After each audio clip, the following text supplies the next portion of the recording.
information gathering phase. On the information gathering phase, we will be getting a lot of information with respect to the target. Now, once we get the information on this particular target, now I have to able to see whether this particular system and is up or not, and along with that, I need some more information to actually pinpoint or attack that particular system. So in this scanning phase, what we'll do is we'll try to detect the live system.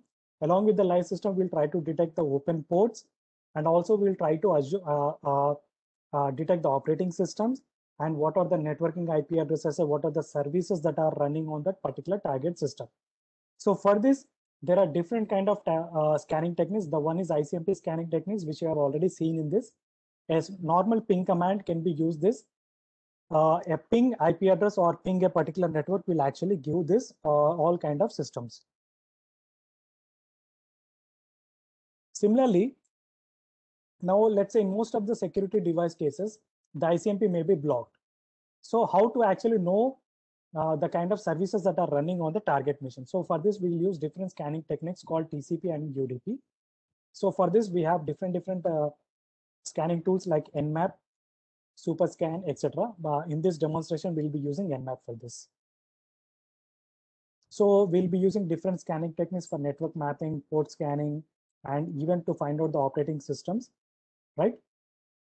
So for this, we'll be using a different kind of why actually TCP and UDP are used most widely for this scanning techniques. As I said, there may be chances that ICMP is blocked, but even through the firewall or security device are in place, the ports has to be allowed. Certain ports has to be allowed through the firewalls also. So this TCP and the transport layer protocols are anyway enabled using this certain ports. So we'll use this TCP and UDP ports which are available as part of transport layer protocols to actually assess the systems on the destination. So for TCP, we use different scanning techniques using the flags on the TCP. We have 6 flags on the TCP: push, acknowledgement, reset, fin, SYN, as well as the urgent flag. So using this, the 3-way handshake also, SYN, SYNACK, and DAC, because once I send an initiation of SYN packet, if I get the acknowledgement, my simple assessment as an attacker is that if I get an acknowledgement used for the SYN packet I sent, that means the target machine is up. So as an attacker, I use this communication standard. If I get an acknowledgement from the destination, I assume that the system is up and running, or the particular port on which I'm trying to send the communication is up and running, right? So there is no need for me to even further SYN, SYNACK, and acknowledgement also. If I get the second packet as an acknowledgement, I assume that the system is up and running. So I use this different kind of flags communication and different kind of combination of this communication to assess what is the status of the destination machine. So for this, there are different kind of communication techniques that are possible.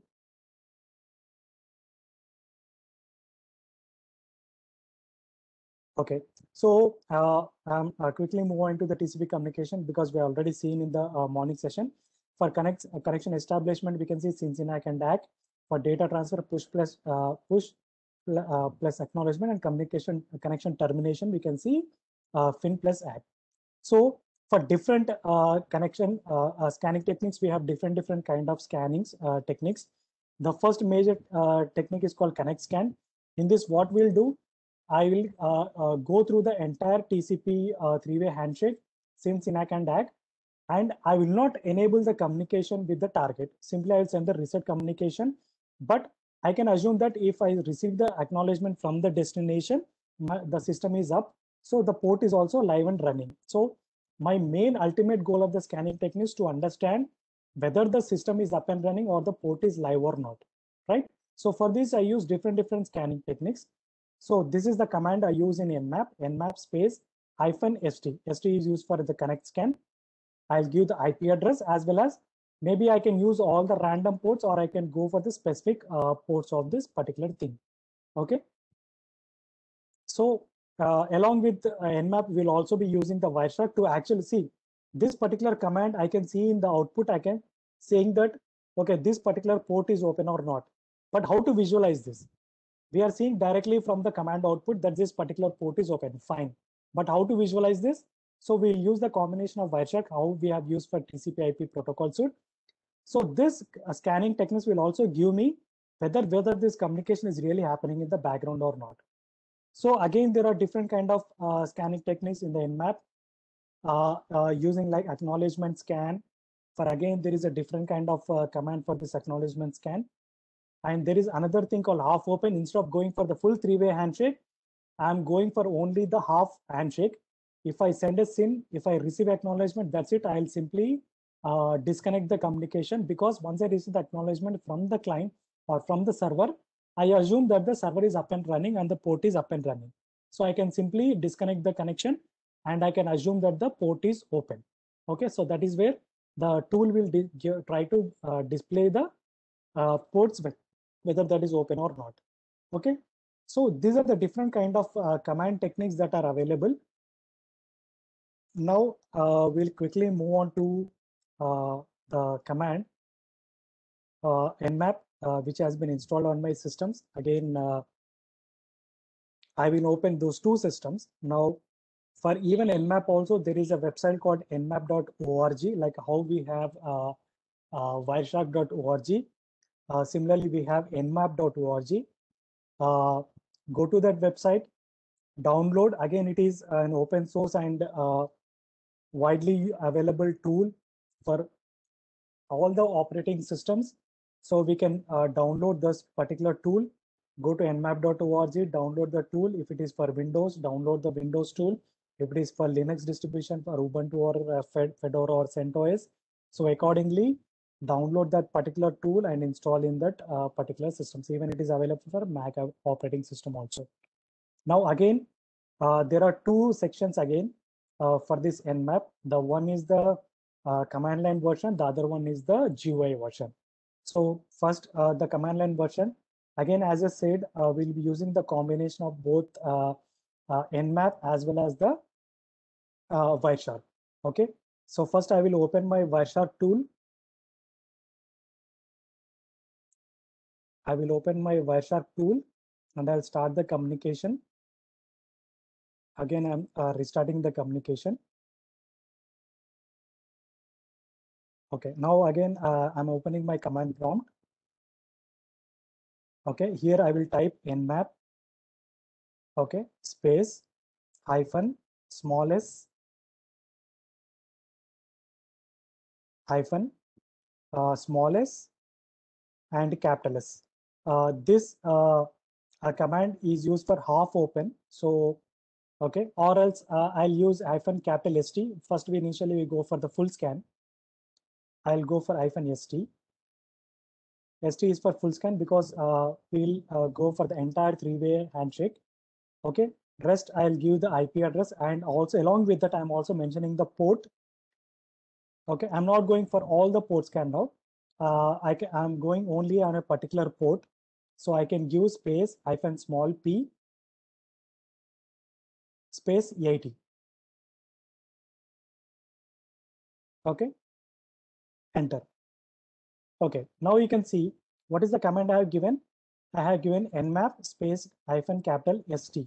ST is nothing but a full scan, full connect scan I have done on a particular IP called 192.168.10.5, and also a specific port I am going for initially hyphen p space 80. Now in the output you can observe this nmap is giving that, okay, this particular port which you are trying for is in open state, right? And the service it is used is for HTTP. Okay, so it is saying that whatever the port on which the IP address you are trying to say, it is open, and the service is called HTTP. Now this is the output simply the tool has given. Now I will open Wireshark now, and I will see whether this communication, whatever we are trying to see, is really happened or not. Okay, now we can see I'm just trying to filter with TCP communication.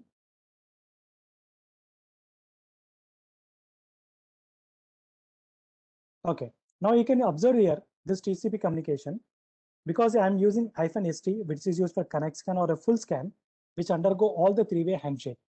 Now you can see all the three-way handshake is done.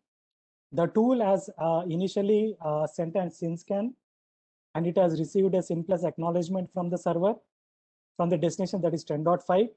Again, it has received acknowledgement. Because I'm using a three-way handshake, I'm again sending the acknowledgement. But what happens in a regular communication? After three-way handshake, the application protocol will come into picture. That means the HTTP communication or whatever the application layer protocol, that will come into picture. But here what happened? I'm directly sending the reset command. Why? Because as an attacker, I'm not trying to make the communication or the connection establishment. I am assume my main target is to find out whether that particular port 80 is open or not. So here I got a three-way handshake. That means that particular port 80 is open. So I'm simply sending the reset communication to disconnect the communication. And as an output in the Nmap, I'm trying to say that, okay, once I send the reset communication, but I'm already establishing the communication, so that particular port 80 is open, right? So this is my simple scanning technique. Even though the ping command is blocked in certain cases, I may use this Nmap command using the TCP to understand whether that particular port is open or not. And if I again go to the command prompt,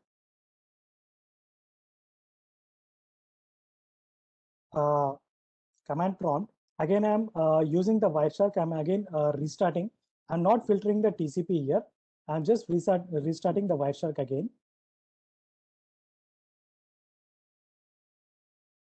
Okay, I'm again filtering with the TCP directly here itself. Okay, instead of port 80, I'm removing this port 80. And now I'm trying to connect a scan for all the systems or all the ports that are available on the system.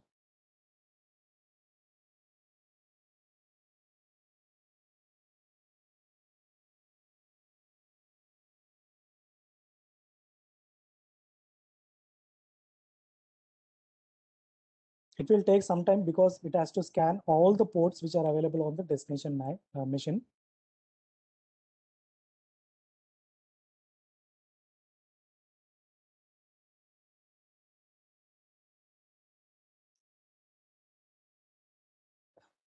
Meanwhile, we'll also try to see in the Wireshark whether this communication, anything is happening in the background or not. We'll go to the Wireshark, try to filter with TCP and enter. Now you can see there is a lot of communication which is happening.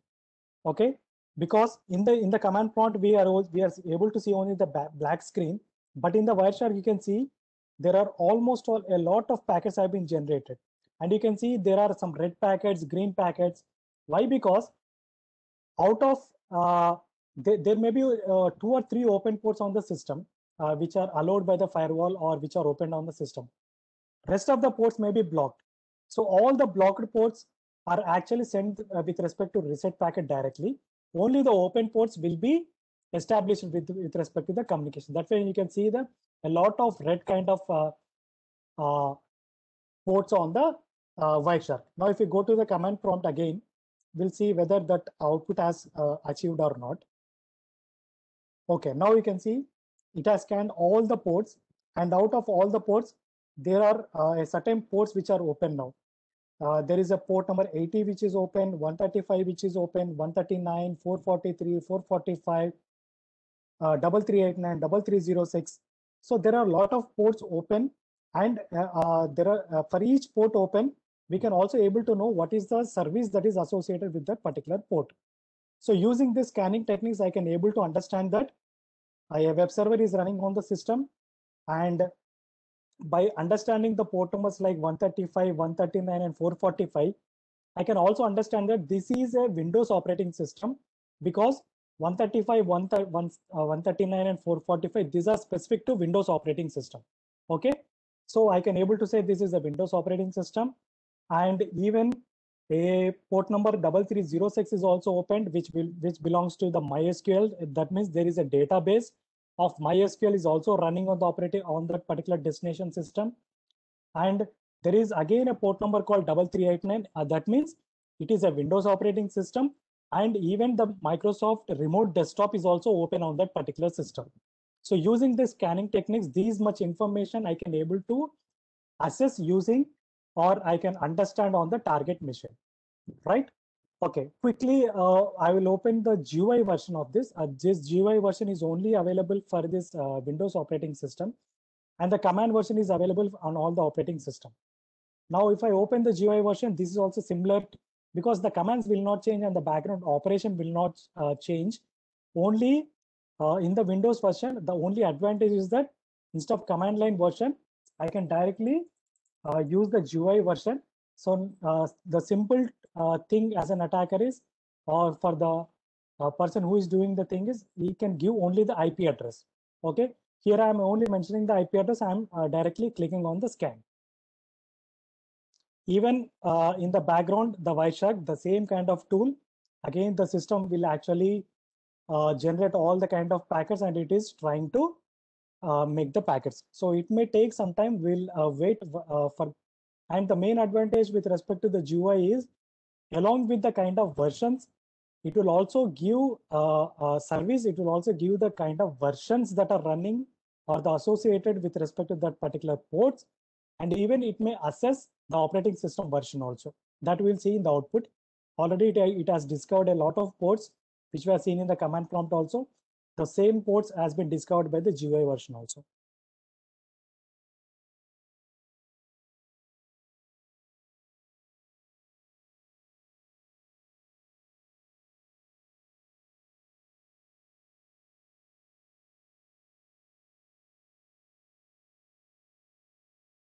We can see in the first window, it has the ports with respect to what are the available ports. It has been showing that it has discovered an open port of 3389, port number 80, 139 respective ports.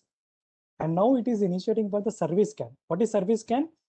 Along with the opened ports, it is trying to check whether this on this 3389, what kind of version that is associated with this kind of service. Because once after this information gathering and this scanning, because we also need to understand what is the service that is associated. Accordingly, in the next attacking phases, we will understand what is the kind of vulnerabilities that are associated and what kind of attacking methods that can be used on these versions. Okay, that is where services, even versions are also very important using the scanning techniques. Okay, it is trying to again go for in-depth scanning of this kind of scannings. Again, as I said, it may take sometimes because along with open ports, it also need to understand different scripting engines and try to understand the services also. So we'll wait for another 30 seconds so that we can also see what are the different scanning techniques that are available, versions that are associated with this. Okay, I think the report has been generated. Okay, now you can see the green color section here. We know 80 is open, but it is along with this 80, it is showing what is the version associated with this. Now we can see it is Apache HTTPD 2.4.2 of Windows 32. That means on Microsoft operating system, this particular Apache is installed. And it is also using an OpenSSL because 443, the HTTPS is also associated. So for this OpenSSL version 1.0 is also used. And even for 135 and 139, what are the respective versions? And 443, the Apache, even the same kind of thing. Just scroll down. We'll see any other related versions. Okay, now you can see the 445 using this. It is also trying to say that this is Windows 7 Professional, the Samba service associated with this. Okay, so this is how we can able to see the different versions associated. And if you scroll down further, we can also we can able to see what is the operating system of this destination machine. Okay, even it is trying to find out the operating system also. It is saying that it is running Microsoft Windows 7 2000. So it is trying to assume the assumption is 7 or 2008 or 8.1, but it is mostly likely that it is running Windows 7. So along with the open ports, we can able to see the services running, and it is also giving an assumption what is the operating system that is running on the destination machine. So with this, we can able to scan using the Nmap, and we can able to find out the open ports and the respective things. Okay. Thank you, Dheeraj. You can make me the presenter.